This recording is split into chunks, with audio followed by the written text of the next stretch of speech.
This is a quick video explanation of the Ember Holster and the options for the DCC Mod4s and the DCC Monoblock. And I'll explain why I recommend one or the other for different applications. So first, every Ember Holster comes with a monoblock. It's in a hardware kit with the holster. The orange one was just for demo purposes, but it's nice because it helps you see what's going on here.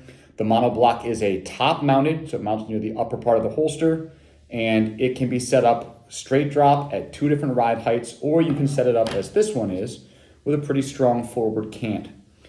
The DCC Mod4s are a pair of narrow tuckable metal overhooks that are bottom mounted. They connect to the holster shell near the bottom of the holster shell, and you have 3 slots to connect them to, so you have a lot of ride height options with the DCC Mod4s, and they are extremely secure. In addition, they're spread a little further apart than the monoblock is. The monoblock is narrower than a pair of DCC Mod4s are, and that means you get a little more stability, because when your belt is running through here, the narrower your contact point is with the belt, the more it can pivot on that point. The wider you make that, effectively, the more stable the holster becomes.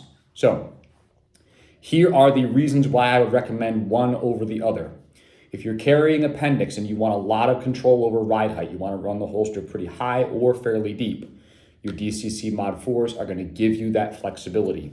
If you are concerned about maximum tenacity on the belt, you want to make sure your holster absolutely holds on and never lets go, and it's going to be worn in a position where you can comfortably get 2 hands on it, because getting 2 DCCs off with a single hand is often a challenge. I have a separate video on my favorite tips and techniques for taking DCC Mod4 holsters on and off, but it's not always easy.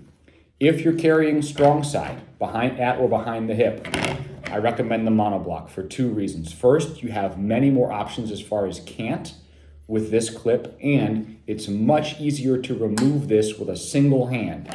And if you're behind your hip, getting 1 hand on it and unhooking the monoblock and taking it off is going to be significantly less hassle than trying to unhook 2 Mod4s from behind your hip with a single hand where you can't even really see them.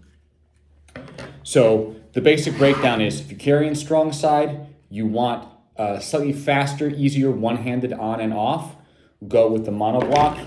If you want the widest, most stable possible belt attachment, you want maximum grip on the belt, I would say, and you want more adjustable ride height, go with the DCC Mod4s. The Mod4s are available as an optional add-on kit. Every Ember comes with the monoblock already included, and the holsters are fully ambidextrous.